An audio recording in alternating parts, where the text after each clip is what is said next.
Every time na may interview ako, hindi siya interview sa akin tayo kung pagdadaanan.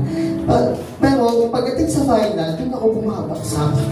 Na-realize ko kung bakit hindi siya binibigay sa akin ni Lord kasi alam niya na makakit sa Panginoon. Amen, hindi ka makakapagsimba ng Sunday. Kasi ang mangyayari niyan, walang mag-handle na naman dito sa Bulacan, punta ka sa PUC.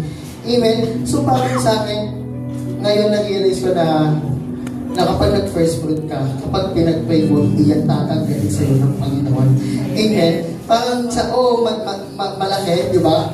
Parang unang sahod mo, mangangamba ka, matatakot kang ibigay. Pero kapag once na sinurrender mo yan sa Panginoon, at siya yung bibigay sa'yo ng pagpapala. Amen. Kasi parang ano siya, kasi ganito tayo di ba? Parang iniisip natin kung ano yung mga susunod na araw, yung gagastosin mo. Why not na huwag mong isipin yung mga susunod na araw? Why not isipin mo yung ngayon?